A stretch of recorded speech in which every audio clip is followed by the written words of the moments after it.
सवाल क्या कह रहा है कि पहला सवाल, भारत के संविधान में निम्नलिखित में से किसका उल्लेख नहीं है? मंत्रिपरिषद, सामूहिक उत्तरदायित्व, मंत्रियों का त्यागपत्र और प्रधानमंत्री का कार्यालय।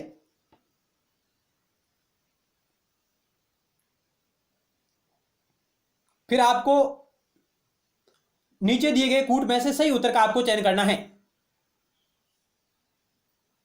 क्या होगा राइट आंसर, आप गैस करिएगा। किसका उल्लेख नहीं है?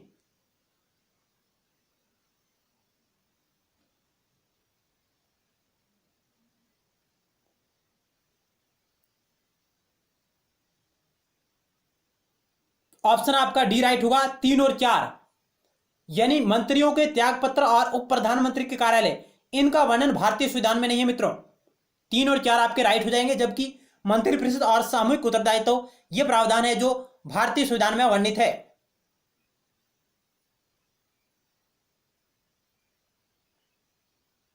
आर्टिकल 74 और आर्टिकल 75 इनके बारे में बात करते हैं। भारतीय संविधान का आर्टिकल 74 और भारतीय संविधान का आर्टिकल 75 इनके बारे में चर्चा करते हैं, मंत्रिपरिषद और सामूहिक उत्तरदायित्व के बारे में। चलते हैं नेक्स्ट सवाल की ओर। 2 नंबर आपकी स्क्रीन पर रहा। ये निम्नलिखित कथनों पर विचार करें। आपको यहां 4 कथन दिए गए हैं और फिर ऊपर दिए गए कथनों में से कौन सा सही है वो आपको चयन करना है। केवल पहला, तीसरा, चौथा, पहला, दूसरा, चौथा, पहला, दूसरा, तीसरा, चौथा। अब कथनों पर विचार करते हैं। पहला कथन क्या कह रहा है कि राष्ट्रपति केंद्रीय मंत्रिपरिषद के बिना कार्य नहीं कर सकता। राष्ट्रपति केंद्रीय मंत्रिपरिषद के बिना कार्य नहीं कर सकता। यह बात सही है या गलत, इसका निर्णय आप करेंगे। दूसरा है, सॉलिसिटर जनरल केंद्र सरकार का सर्वोच्च कानूनी अधिकार होता है। सही है या गलत, इसका निर्णय आप करेंगे। कथन 3 नंबर है, प्रधानमंत्री की मृत्यु या त्यागपत्र के बाद भी केंद्रीय मंत्रिपरिषद कुछ समय के लिए कार्य कर सकता है, यानी कुछ समय के लिए कार्य कर सकती है यदि प्रधानमंत्री की मृत्यु हो जाए या वो त्यागपत्र दे दे तो। और चौथा कथन कह रहा है कि प्रधानमंत्री की अनुपस्थिति में केवल गृह मंत्री केंद्रीय मंत्रिपरिषद की आपातकालीन बैठकों की अध्यक्षता कर सकते हैं। ऊपर दिए गए कथनों में से कौन सा सही है वो आपको मित्रों चयन करना है। ए, बी, सी और डी आपके समक्ष ऑप्शन आपके समक्ष रहे। आप वीडियो को रोककर भी आसानी से आंसर गैस कर सकते हैं।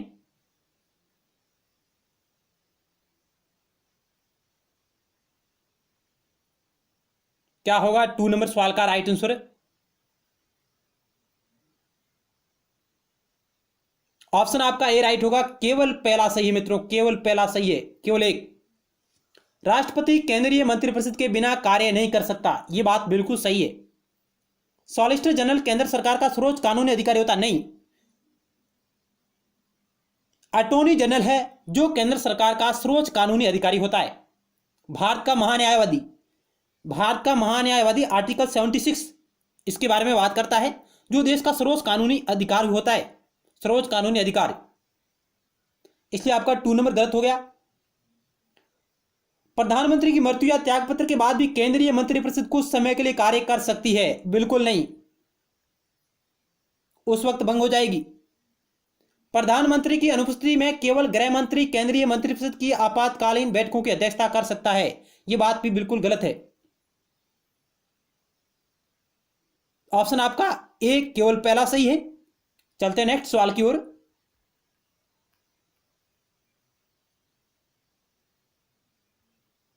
संविधान के अनुच्छेद 74 के अनुसार मंत्रियों द्वारा राष्ट्रपति को दी गई सलाह से संबंधित निम्नलिखित में से कौन सा कथन सही होगा। यानी मित्रों, राष्ट्रपति को मंत्री जो सलाह देते हैं उसके संबंध में आपको सही कथनों पर विचार करना है। 4 ऑप्शन आपके समक्ष है कि संविधान के अनुच्छेद 74 के अनुसार मंत्रियों द्वारा राष्ट्रपति को दी गई सलाह से संबंधित निम्नलिखित कथनों पर विचार करें, कौन सा इनमें से सही होगा।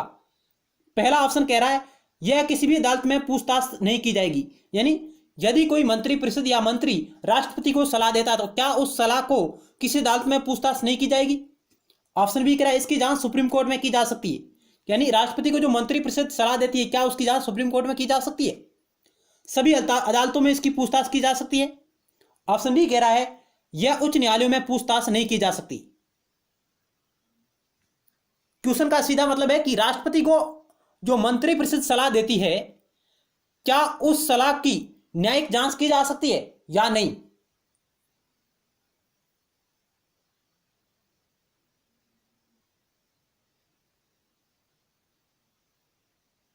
ऑप्शन आपका ए राइट होगा।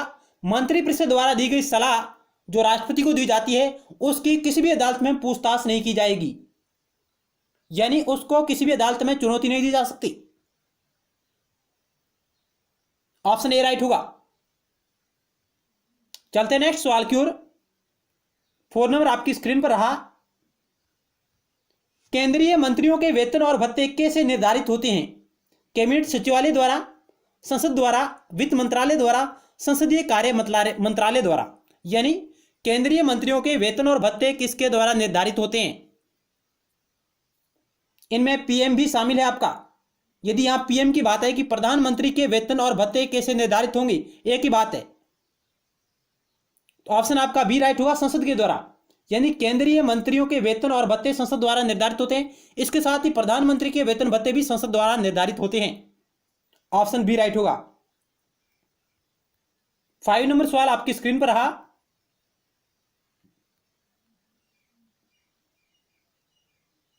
निम्नलिखित में से किस संवैधानिक संशोधन अधिनियम ने भारत के राष्ट्रपति पर बाध्यकारी मंत्रिपरिषद के निर्णय के लिए हैं। यानी किस संवैधानिक संशोधन अधिनियम ने भारत के राष्ट्रपति पर बाध्यकारी मंत्रिपरिषद के निर्णय लिए हैं। बाध्यकारी मंत्रिपरिषद के निर्णय लिए हैं। 42वें और 44वें संविधान संशोधन अधिनियम, 43वां संविधान संशोधन अधिनियम, 40वां संविधान संशोधन अधिनियम, 40वां और 41वां संविधान संशोधन अधिनियम। यानी वो संविधान संशोधन उसका आपको चयन करना है जिसके माध्यम से राष्ट्रपति पर मंत्रिपरिषद के निर्णय बाध्यकारी हो गए, या वह उन निर्णयों को केवल एक बार ही वापस लौटा सकता है।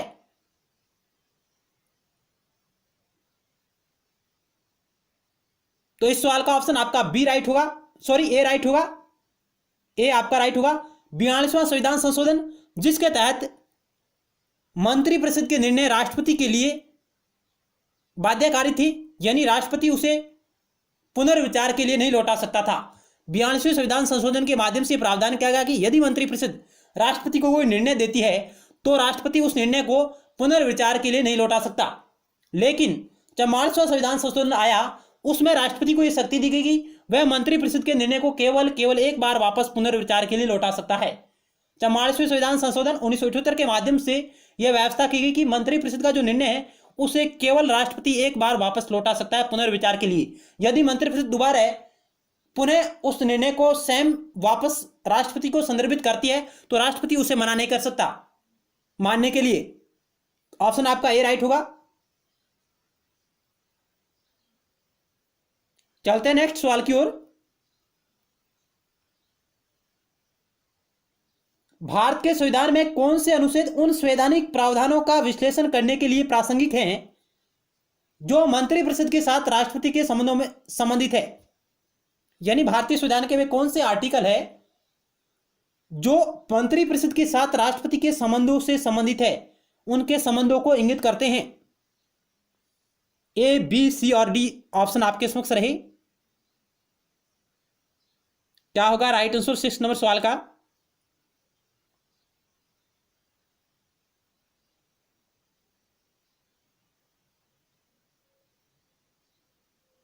ऑप्शन आपका बी राइट होगा। 74, 75, 78 यह है जो मंत्रिपरिषद और राष्ट्रपति से संबंधित है, उनके संबंधों पर आधारित आर्टिकल है।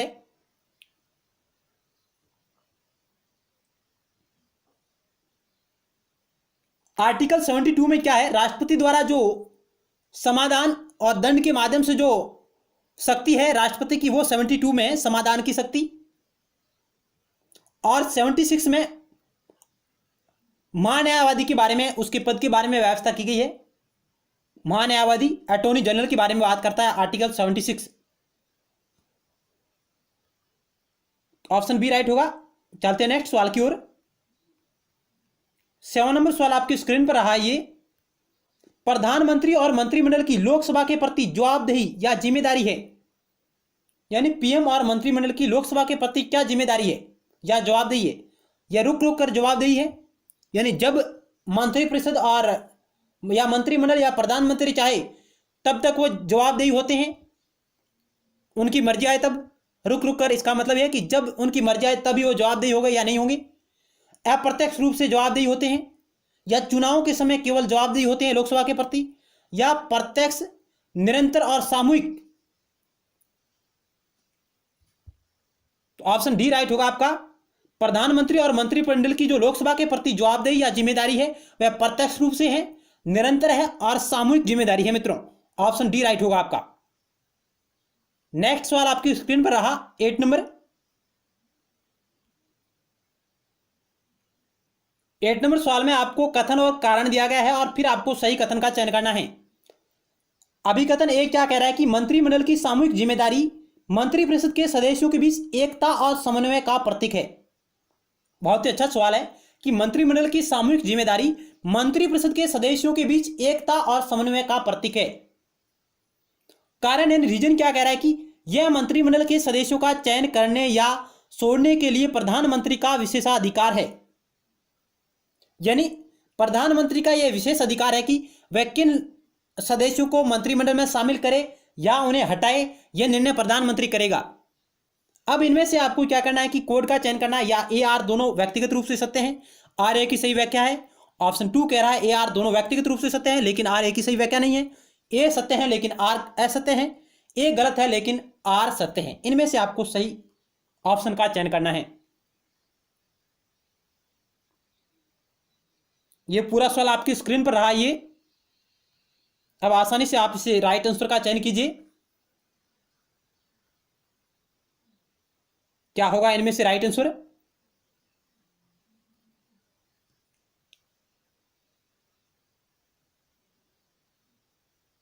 तो इस सवाल का ऑप्शन आपका 2 राइट होगा। ए आर दोनों व्यक्तिगत रूप से सत्य हैं लेकिन आर ए की सही स्पष्टीकरण नहीं है, व्याख्या नहीं करता है। यानी कथन ए भी सही है, कारण भी सही है, लेकिन कारण है जो ए की व्याख्या नहीं कर रहा है।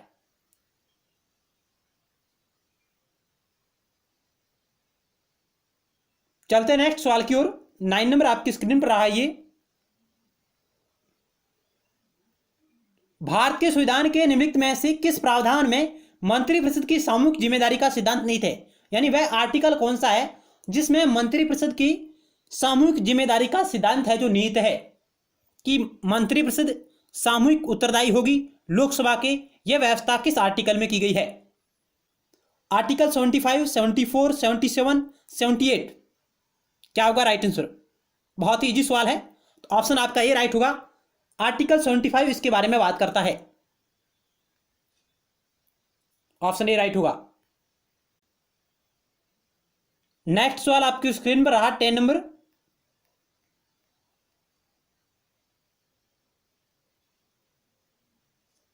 संघ की कार्यकारी शक्ति निम्नलिखित में से निहित है किसमें? केंद्रीय मंत्रिमंडल में, भारत के राष्ट्रपति में, प्रधानमंत्री में, केंद्रीय मंत्रिपरिषद में। संघ की कार्यकारी शक्ति किसमें निहित है?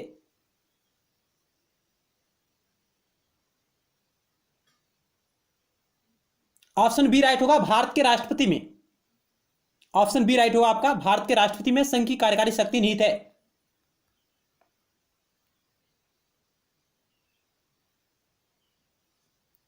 जब भी संविधान को उसके द्वारा किसी शक्ति या कार्य के अभ्यास के लिए राष्ट्रपति की संतुष्टि की आवश्यकता होती है, इसका मतलब क्या है?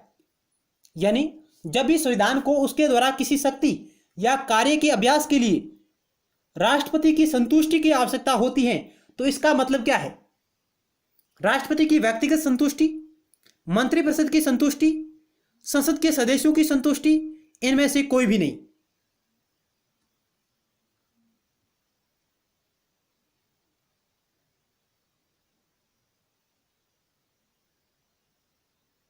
इस सवाल का ऑप्शन बी राइट होगा, मंत्रिपरिषद की संतुष्टि।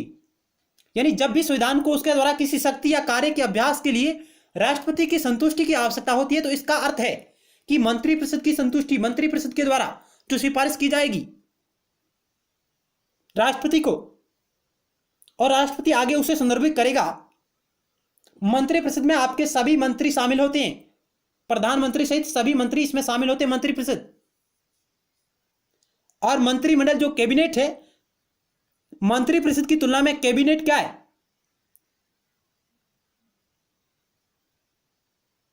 मंत्रिपरिषद में सभी मंत्री शामिल होते हैं, जबकि मंत्रिमंडल में केवल केवल कैबिनेट मंत्री और प्रधानमंत्री इतने ही शामिल होते हैं।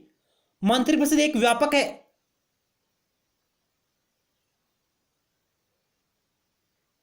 तो आज की वीडियो सीरीज में हमने इतने ही सवालों के बारे में चर्चा करेंगे।